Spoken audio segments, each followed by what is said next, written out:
Onde é que você vai com tanta pressa? Com esse ar de quem tem muito o que fazer.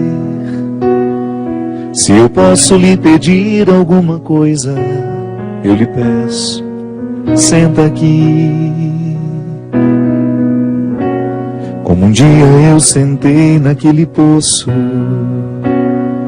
e a amizade visitou meu coração. Fui amigo e o esposo que faltava, e hoje pode ser também assim. Os seus olhos me revelam tanta sede, e não sou indiferente à sua dor. Mas tem coisas que eu não faço, não são minhas, dependem somente do seu querer. O milagre se dará por duas vias. Uma é minha, outra eu deixo pra você. Se você trouxer a mim a sua água, eu devolvo o vinho. Chega mais perto, não tenha medo. Diga nada, silêncio é palavra que não faz segredo. Se for preciso, enxugo o seu rosto. Lágrimas são fragmentos de histórias que eu posso entender. Eu lhe vejo entrelaçado em tantos erros, machucando tanta gente sem saber. Infeliz vai se tornando pouco a pouco. Por favor, queira voltar. Não prometo dar-lhe um jardim de flores, mas prometo a força para poder plantá-lo. E asseguro no cultivo estar bem junto, se preciso lhe consolar. Cantaremos a semente germinada, podaremos o que não puder crescer. Cada poda há de ter um ensinamento, eu vou lhe ajudar a compreender. Sou o verbo do princípio feito carne. Sou um Deus que resolveu ter coração.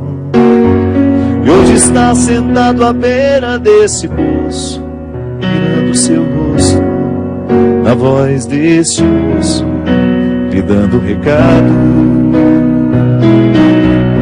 E se for possível, espero visita, tarde em chegar. A casa é a mesma, o mesmo endereço. Espero por lá. Chega mais perto.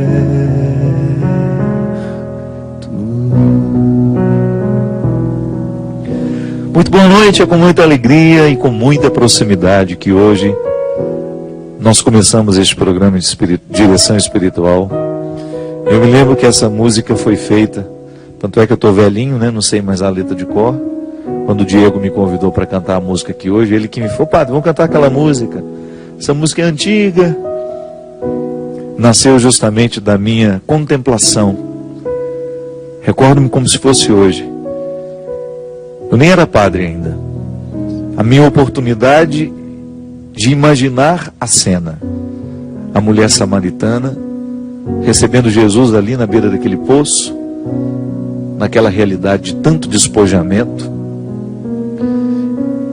Uma coisa que sempre me tocou nesse evangelho foi justamente a simplicidade que a samaritana teve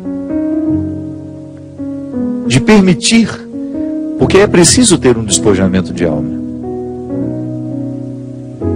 Eu sempre digo que nós podemos sofrer de duas vaidades espirituais, dois tipos. Uma é aquela que faz a gente se sentir muito melhor que os outros, e a outra é aquela que faz a gente se sentir muito pior que os outros.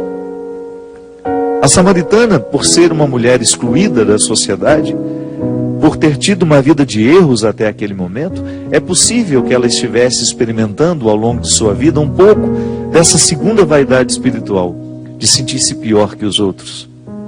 Pela vida que deu errado, por tudo aquilo que ela havia feito, que acarretava um fardo muito doloroso de ser levado, o simples fato de ser samaritana, de pertencer a um povo que não era bem-vindo, que não era bem-quisto pelos judeus.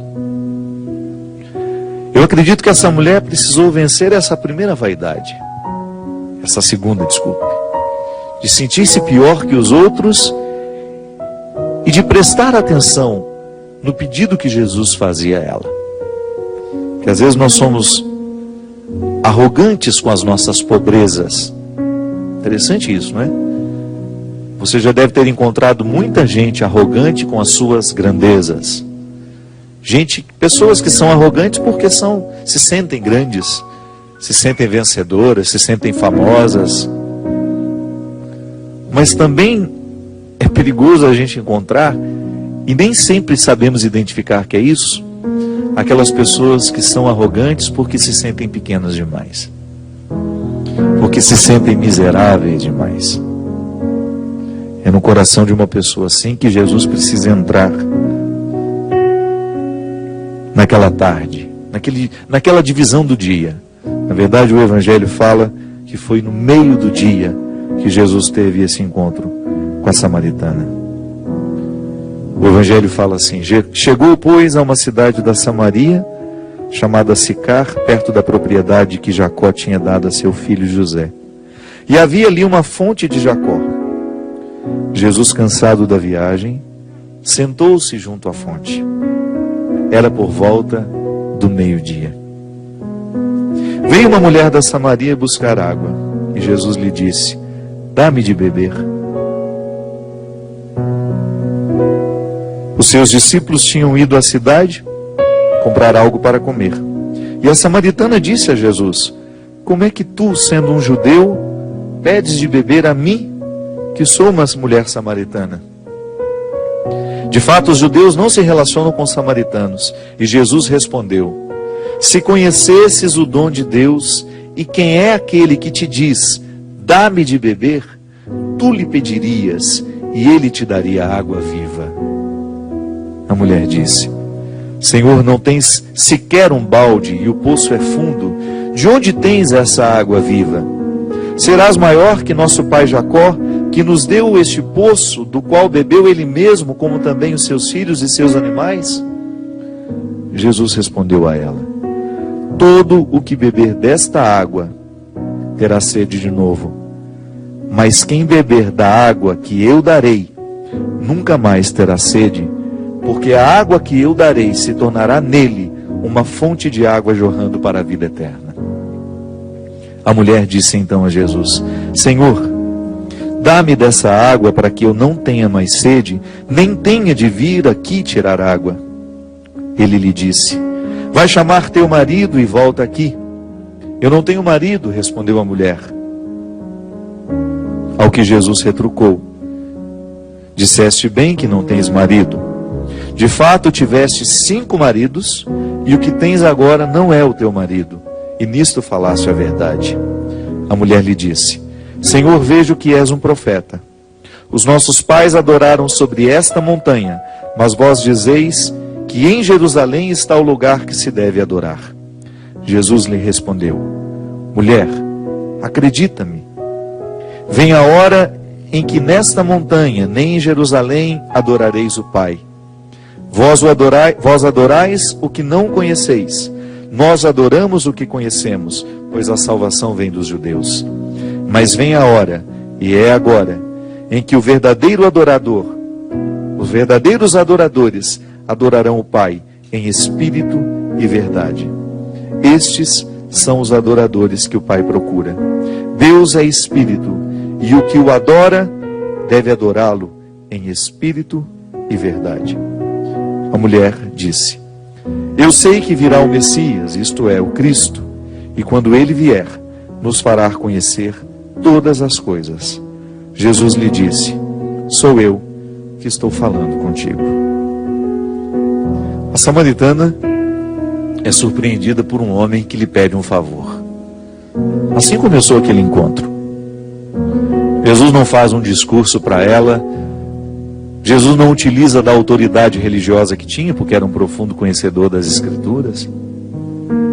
Ele pede um favor. E pede um favor a um ser humano inusitado. O judeu jamais poderia falar com o samaritano. As convicções religiosas do tempo de Jesus eram assim, eram rigorosas. Plantavam naturalmente essa convicção no coração de que eu tinha, por ser judeu, o direito de desprezar o outro que estava numa classe que eu considerava, que o meu contexto religioso considerava desfavorável. Era uma outra raça, era impuro. Aquela mulher era uma mulher impura.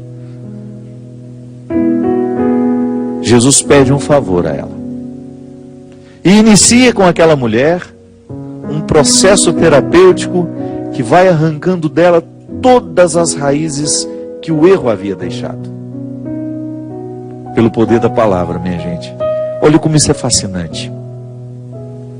O primeiro gesto que Jesus realiza para transformar a vida daquela mulher foi pedindo-lhe um copo d'água. Você quer algo mais ordinário do que isso? Você quer algo mais corriqueiro? A amizade que estava nascendo ali a partir de um pedido: me dá um copo d'água, estou com sede agora. Mas o que na verdade Jesus pretendia com aquele pedido era entrar no coração daquela mulher. Ele queria sim abrir um espaço de confiança no coração dela. Ela precisava sentir que ele não estava falando com ela por qualquer motivo. Primeiro, um profundo respeito por ela. Já começou quebrando ali aquela regra. Ele tinha o direito, por ser judeu, de não dirigir a palavra a ela. Ele preferiu quebrar aquela regra. Pede água. E inicia com ela um discurso que foi fazendo com que aquela mulher pudesse trazer todo o passado à tona e corrigi-lo à luz de alguém que começou a amá-la, que a viu com misericórdia, que ao pedir um copo de água para ela, estava oferecendo uma água viva que tinha o poder de transformar profundamente o seu coração.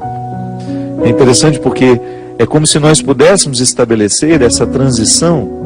No programa da semana passada a gente falava de transição, daquela libertação que o povo hebreu precisava fazer para chegar ao Egito, sair do Egito para chegar à terra prometida. Como se nós pudéssemos dividir ali um antigo e um novo tempo. Na vida dessa mulher a mesma coisa.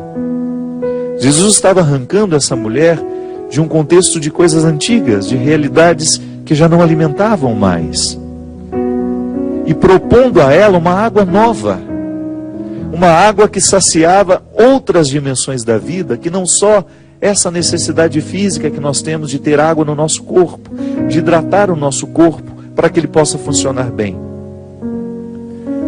Ao pedir àquela mulher a água, Jesus inicia com ela uma transição, uma transposição também de um mar que era extremamente violento na vida daquela mulher. Com naturalidade, ela conta a ele que realmente ela não tinha marido. Todos os que haviam passado pela vida dela já tinham se tornado uma ilusão, né? Não foi amada, não ficaram. E é interessante porque ela já tinha tido 5, o que ela tinha atualmente não era dela, significa que ela tinha um rolo, né, um caso, devia ser amante de alguém. Então você contabiliza 6 maridos. E naquele momento Jesus chega como 7º, o número da perfeição. Ele chega para estabelecer com ela o verdadeiro matrimônio, que é aquele que nos realiza e que eu posso viver com Jesus, o Diego pode fazer viver, mesmo nós sendo homens. Esse matrimônio é outra dimensão. Essa pertença que nos faz ser do Cristo, o esposo da igreja, né? O Cristo é o esposo da igreja. E eu sou igreja, então Cristo é meu esposo. Nós estamos falando de uma relação de amizade, de profunda comunhão, não esse casamento que tem toda a vida sexual contemplada, não estamos falando disso não. É uma dimensão mística dessa pertença. Jesus entra na vida dessa mulher a partir dessa pertença mística, que faz com que tudo aquilo que havia sido um passado desastroso seja reinterpretado à luz de um amor, de um novo matrimônio, de uma comunhão que só Deus pode fazer estabelecer.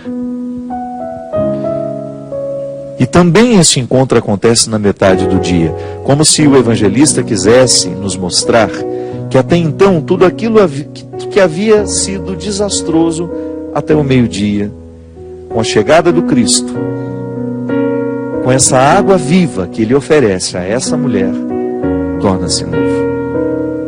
Uma divisão, o Antigo Testamento e o Novo, o Velho dando lugar à novidade. Minha gente, nós experimentamos diariamente a necessidade de viver essa transição. Quantas vezes nós também temos aqui no coração, na mente, as realidades que nos oprimem, as dificuldades, um luto a ser organizado. Tantas vezes a gente encontra pessoas que não conseguiram dar continuidade à sua vida porque não sepultaram ainda os seus mortos. Como assim, padre? O sepultamento foi dia tal, no cemitério tal. Não estou falando desse sepultamento físico. Eu estou falando daquele luto que nós precisamos organizar diariamente dentro de nós, recolocando as coisas no lugar, lavando os nossos sentimentos de todas as mágoas, de tudo aquilo que é doído. Quando nós perdemos alguém, nós precisamos lavar diariamente a dor, numa água santa, numa água sagrada, para que esta memória deixe de nos oprimir, para que esta saudade deixe de nos fazer chorar. Porque com o tempo, à medida em que nós vamos organizando o nosso luto, aquela saudade que até então era tão doída, vai se tornando uma saudade boa de ser levada com a gente. Eu me recordo quando a minha irmã morreu, foi tão doído, tão desastroso para mim aquilo, que eu pensei que eu nunca mais fosse ser capaz de sorrir na minha vida. E durante muito tempo eu não fui capaz de sorrir. Aí um belo dia, eu comecei a perceber que eu estava sendo tomado por uma leveza, que alguma coisa estava ficando diferente dentro de mim, e que aquilo não era um fruto de um esforço meu somente. Porque, é claro, eu tenho que arregimentar os recursos humanos para organizar o luto. Às vezes a gente precisa de uma terapia para nos ajudar a superar uma perda. Mas o terapeuta não pode fazer nada por nós se nós não fizermos o movimento do luto. E eu sinto que eu comecei a fazer isso. Comecei a me empenhar no meu dia a dia para ocupar a minha cabeça, para dar um rumo à minha vida e não ficar ali trancado dentro do meu quarto chorando a morte da minha irmã. Que é interessante isso, né? Quando o outro morre, a gente chora pelo outro, por tudo aquilo que ele deixará de ter, de viver. Mas depois chega um momento em que nós choramos por puro egoísmo. É porque nós temos pena de nós mesmos, da nossa solidão. A gente não suporta a nossa solidão, então a gente chora de pena. Você que perdeu uma pessoa que estava sofrendo muito nos seus últimos meses, no seu último ano de vida, a gente sabe que a morte é um alívio para esse sofrimento. E a coisa mais triste que tem é a gente ver uma pessoa que a gente ama sofrer. Mas mesmo assim, sabendo que agora ela não sofre mais, que ela agora descansou de toda aquela dor, que já não existe mais aquele incômodo do hospital, aquele sofrimento físico, a gente, por motivos que muitas vezes são estranhos a nós mesmos, continuamos chorando, continuamos lamentando. Quando a gente racionaliza, quando você pensa que o outro deixou de sofrer, que agora quem sofre é você, você começou a regimentar esse luto, a regimentar os instrumentais que lhe ajudarão a colocar esse luto no lugar certo. É o meio-dia da vida, é o meio-dia da dor, da perda, quando a gente começa a viver um processo de superação, porque a gente aceitou tomar a água do meio-dia. Essa água que Deus nos oferece diariamente, essa água pura que nos chega pela fé, que nos chega pela palavra, que nos chega pelos amigos, que nos chega pela música que a gente escuta, pelo livro que a gente lê. Essa palavra de Deus em nós a nos consolar, a nos impulsionar a atravessar este lugar difícil. Eu dei o exemplo do luto, da dor, da perda, mas pode ser também a traição.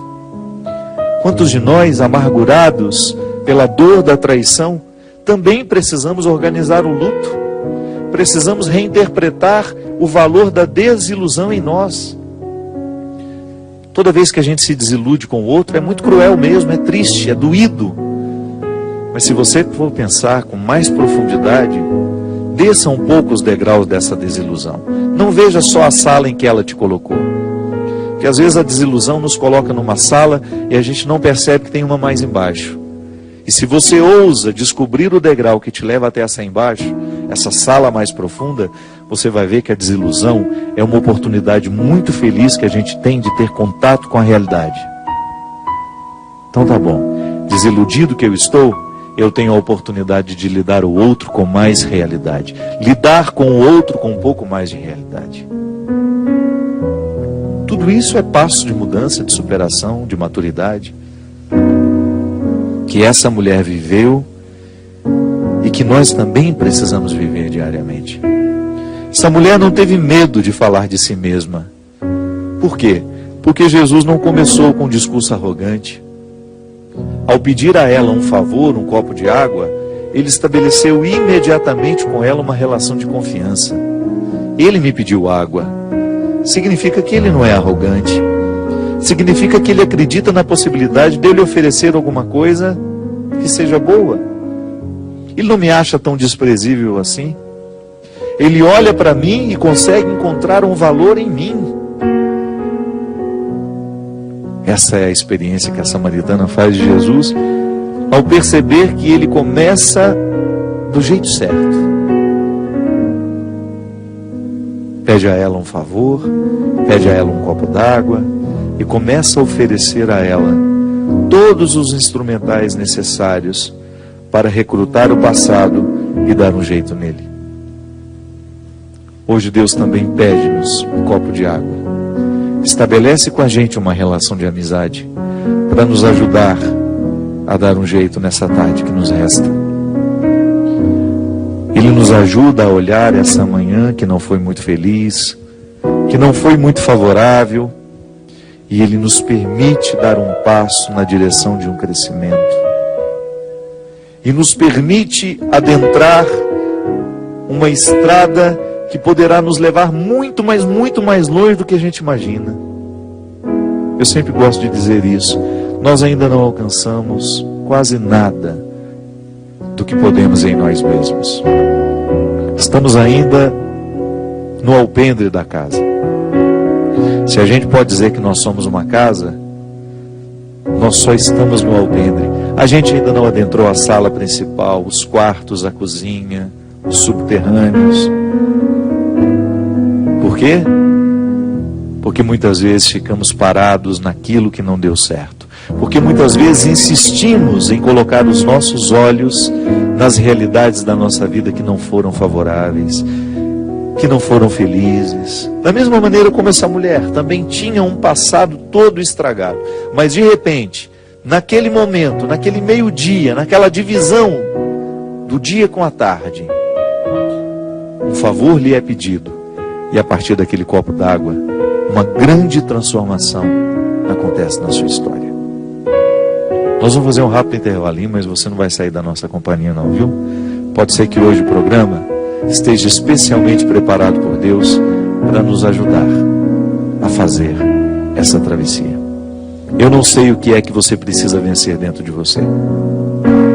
O que eu sei é que todos nós, diariamente, sem exceção, precisamos vencer os medos da manhã que faliu, que não deu certo, para a gente ter o direito de dar continuidade à nossa vida, ao nosso dia, auxiliados pela graça e surpreendidos por esse Deus que nos pede um copo d'água. Daqui a pouquinho a gente volta.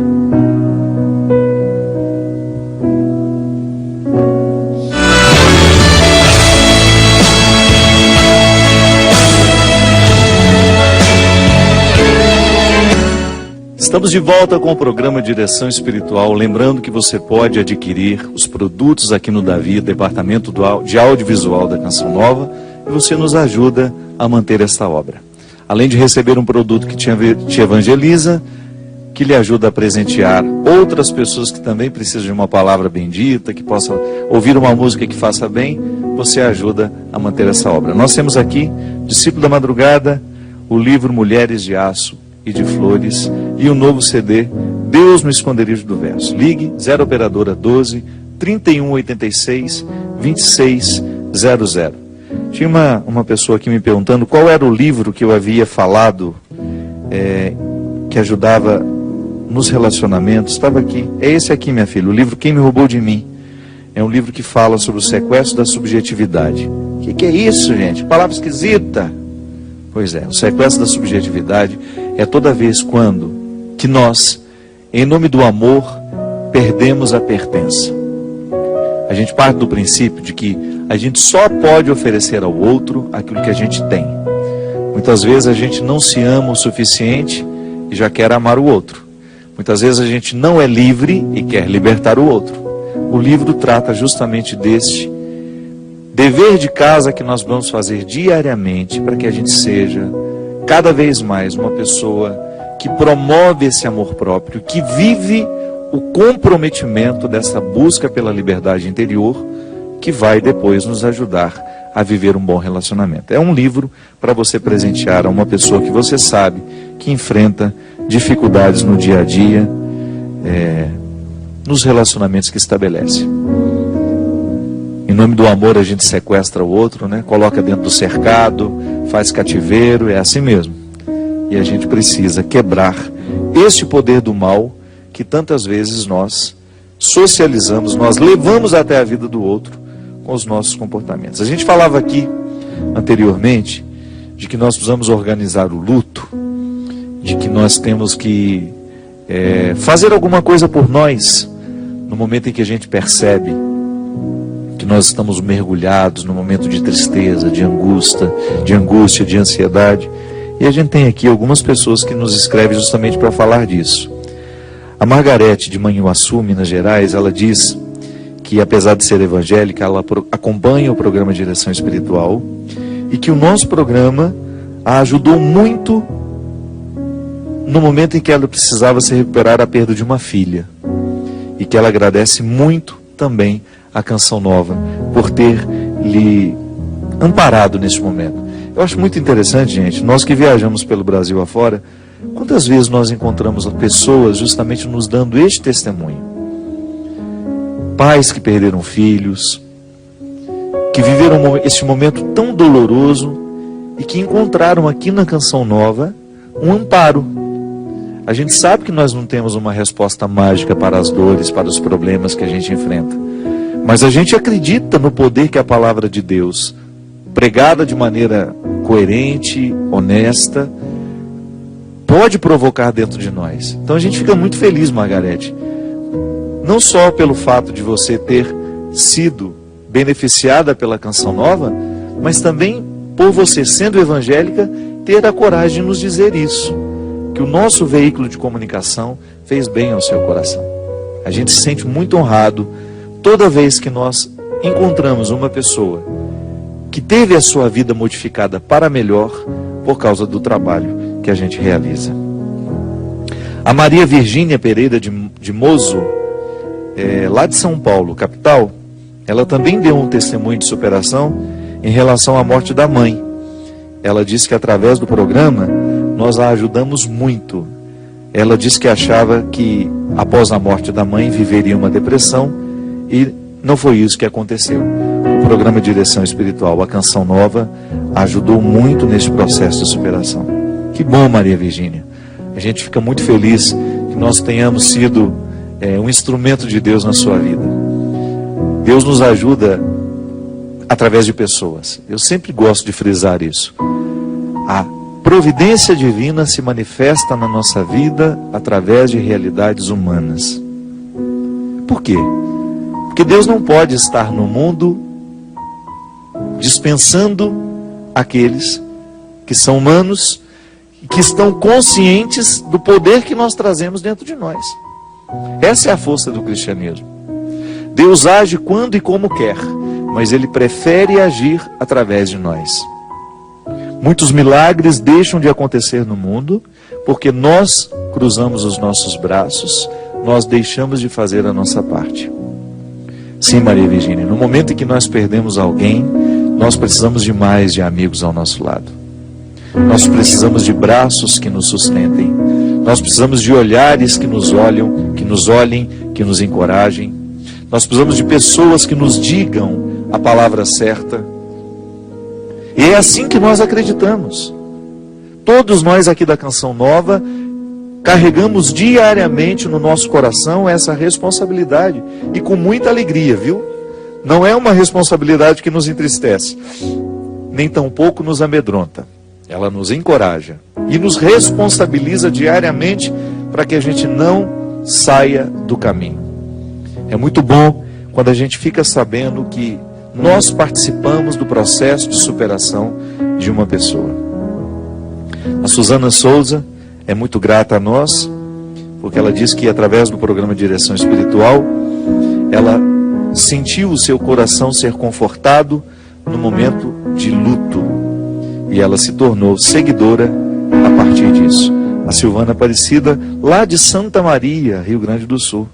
O nosso abraço ao povo de Santa Maria, de maneira muito especial aos pais daqueles jovens e adolescentes que perderam a sua vida dentro daquele acidente terrível, daquele incêndio naquela boate, onde tantos jovens perderam a sua vida. A gente sabe que é muito doloroso viver um processo como este. A gente dar passo na direção de um futuro, sabendo que nós sepultamos um filho. É uma dor que não tem nome. E a gente acredita que em Santa Maria esse processo tenha sido extremamente doloroso. E tem sido muito doloroso para muitos pais. Nós queremos demonstrar, mais uma vez, porque às vezes, porque já passou o tempo para nós. Tantas notícias já vieram tomar conta dos nossos noticiários. A gente ficou sabendo a gente viu muitas vezes a repetição da notícia, do incêndio naquela boate Kiss, das pessoas que foram mortas. Passou. Tantas outras tragédias aconteceram, tantas outras notícias ganharam o centro dos nossos meios de comunicação. Minha gente, mas para nós isso aconteceu. Para aqueles pais que precisam lidar diariamente com essa triste realidade de não terem mais os seus filhos dentro de casa, essa notícia não passou ainda. Então nós nos unimos a todos estes pais, todos os irmãos, os amigos que perderam os seus entes queridos nesse trágico acontecimento.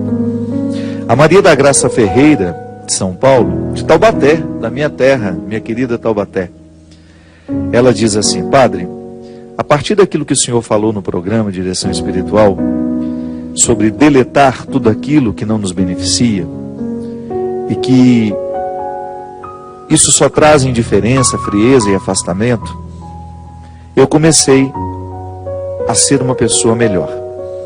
Comecei a ser mais feliz, frequentar a academia, a igreja, visitar os doentes, ajudar na minha igreja, procurando seguir os passos de Jesus, que são os caminhos de fé, verdade e vida. Obrigado, Padre, por ter sido uma luz na minha vida. Todas as quartas espero uma palavra de fé, de amor, de vida, de alegria, que é o que o Senhor tem trazido para todos nós. Seja sempre esse sacerdote do povo. Muito obrigado, Maria da Graça. É nossa, como dizia aqui anteriormente, é nossa satisfação saber que a gente participou de maneira eficaz, que Deus pôde contar com a gente para agir na vida de seu povo. Essa é a verdadeira encarnação do cristianismo em nós. Se em Maria o Verbo se encarna, e o Verbo é Jesus, e que com o seu título, por ser Ele o nosso Salvador, nós o chamamos de Jesus Cristo, que é o Salvador da nossa vida, e que após a sua morte e ressurreição, Ele continua no mundo,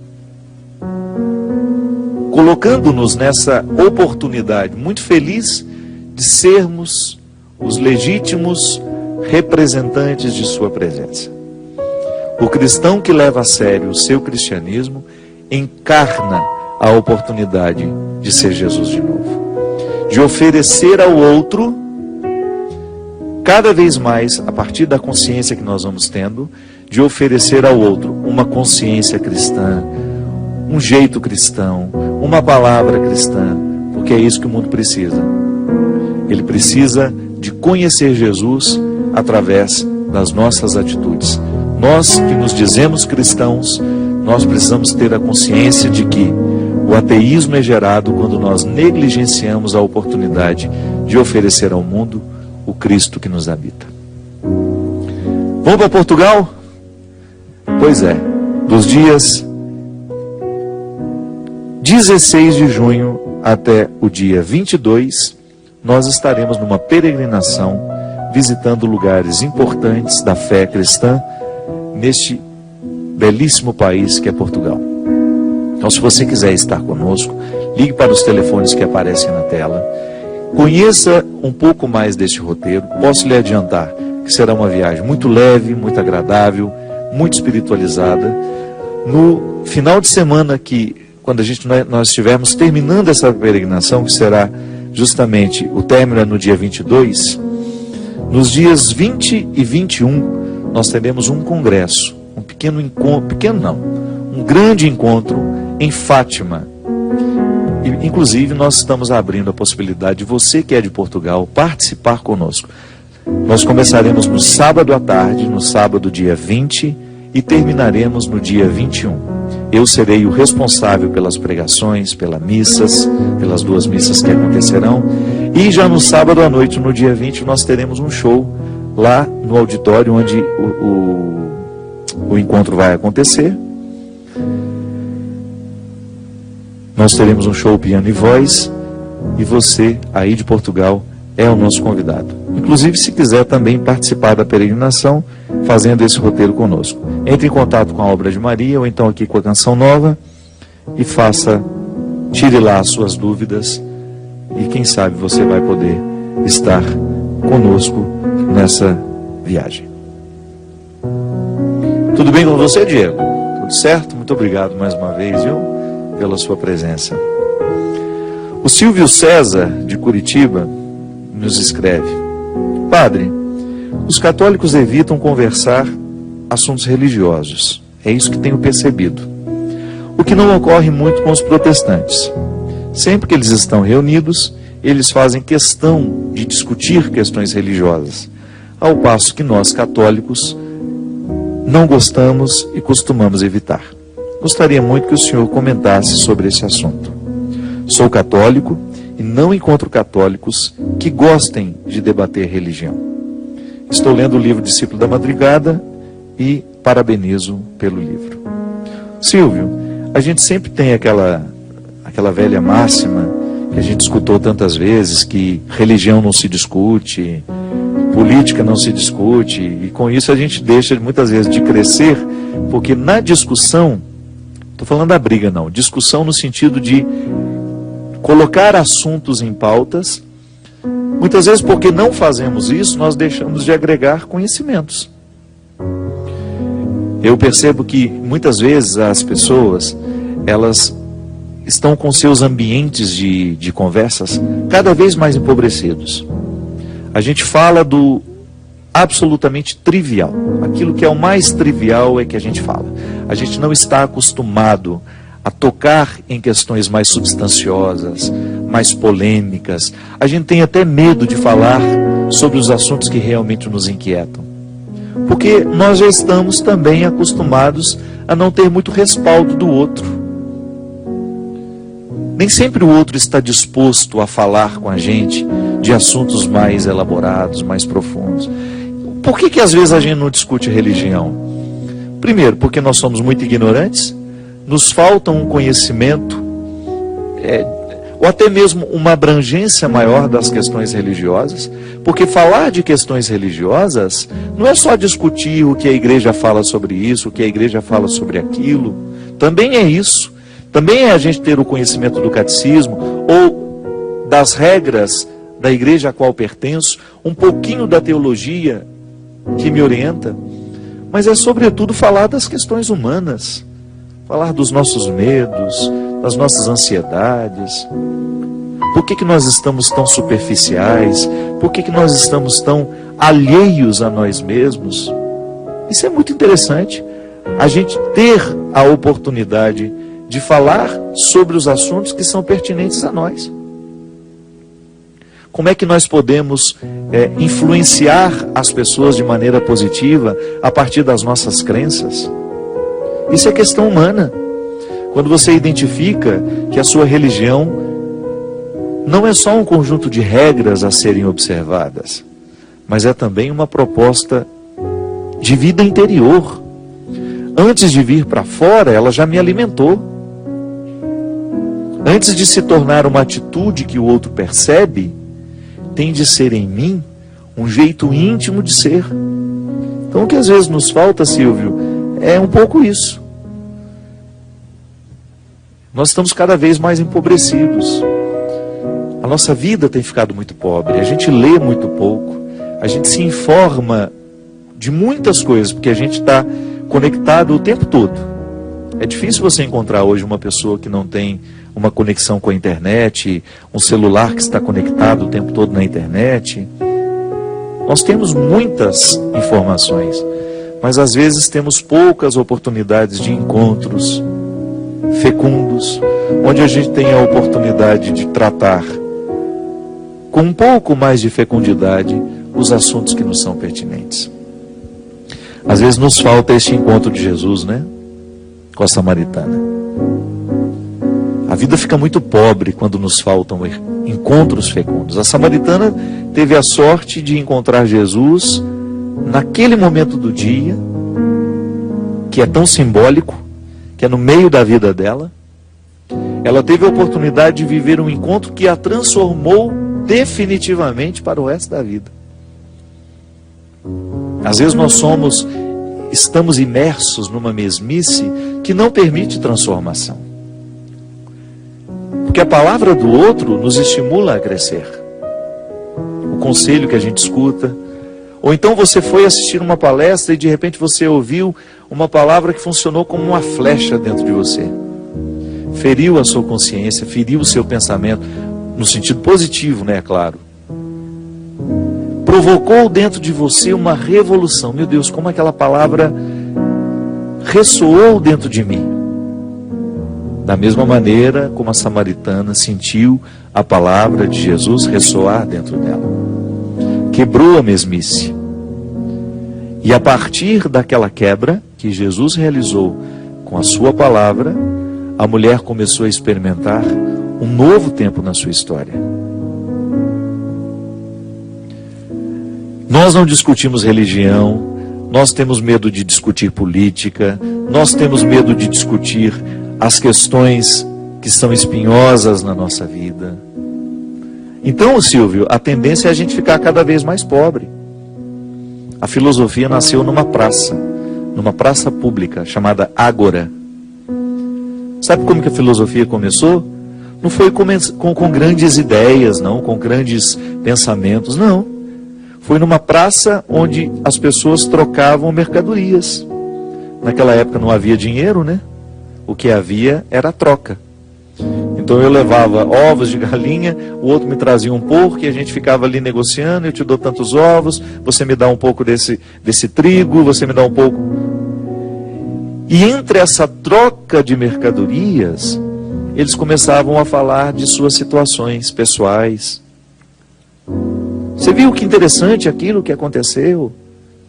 E ali eles começaram a falar, a deixar de falar somente de questões práticas e começaram a falar de questões mais nobres, mais elevadas, que não estavam muito ligadas à dimensão prática da vida, mas que antecediam e que ajudavam a pensar as realidades práticas da vida, porque era um pensamento que dava fecundidade. Porque toda vez que nós avançamos na compreensão da realidade, a gente não avança para frente não, viu? É para trás. É engraçado isso, né? É como se a gente avançasse para os bastidores de uma determinada realidade.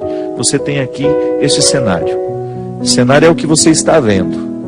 Mas se você começar a avançar aqui para dentro, você vai ver como é que esse cenário foi feito. Como é que é a estrutura que nós não podemos ver. Aí sim você está falando de uma realidade que lhe escapa, mas que você tem o direito de conhecer. Na vida é assim. Muitas vezes nós tratamos as questões de maneira muito superficial. Mas de repente a gente tem a oportunidade, por causa de uma conversa, de um encontro fecundo, ou de um amigo que você tem que quebra um pouco essa regra da mesmice. É um amigo que lhe oferece um pouco mais de profundidade, um pouco mais enfim, aquela pessoa que está disposta a ouvir um pouco mais do que geralmente a gente costuma falar. Aí você estabelece com aquela pessoa um momento fecundo que tem o poder de iluminar a sua vida, o seu coração, e você começa a mergulhar nos seus bastidores, porque sozinho você não conseguia. Eu fico pensando que a experiência religiosa, essa verdadeira experiência que nós fazemos de Deus, ela nos faz mergulhar cada vez mais nas nossas raízes. A gente sai da superfície, a gente vai para dentro. É igual a planta agora nesse período de inverno, que não fica concentrando a sua seiva nas folhas nem nos frutos. Ela joga para dentro. É lá nas raízes que importa. É lá nas raízes que ela precisa se concentrar. Nós precisamos, de vez em quando, nos ocupar de nossas raízes. Parar de falar a mesmice. Procurar criar ambiências em que a gente tenha condições de meditar um pouco mais com um pouco mais de profundidade. É aquele curso bíblico que você quer fazer, né? Que você sai de casa. O que você vai fazer lá? Você chega tão cansado do trabalho, ainda vai criar mais uma ocupação? Vou. Porque lá eu quebro a mesmice da minha vida. Criei um grupo de estudos, a gente pega um livro em comum, todo mundo lê, e aí de vez em quando a gente se reúne para discutir o que está lendo. Faz bem. A gente quebra a mesmice da vida. Ou então você ter aquele grupo de amigos que você sabe que toda vez que vocês se encontram, vocês não vão fofocar. Não é aquele grupo vazio, bobo, que vai indo te cansa.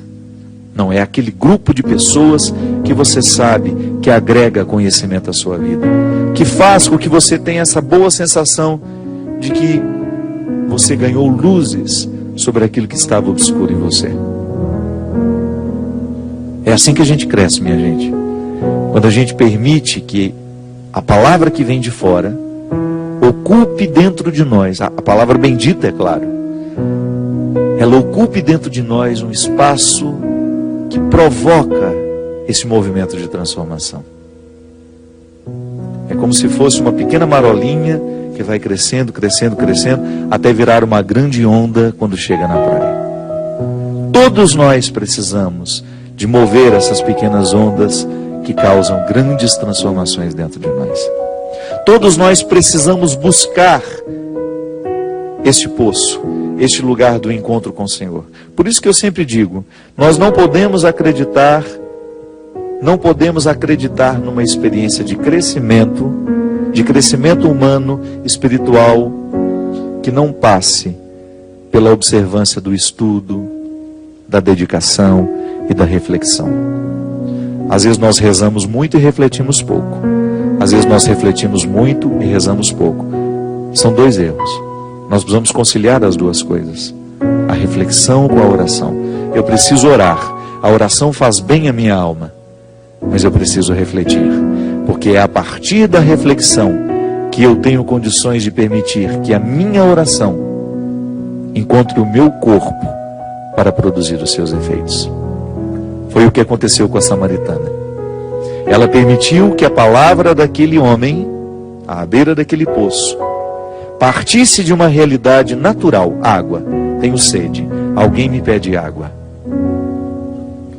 A partir dessa realidade material, uma outra água lhe fosse oferecida, que é justamente aquela que eleva, que faz com que cada vez mais a nossa alma queira buscar aquilo que no mundo só pode ser alcançado pelas forças espirituais.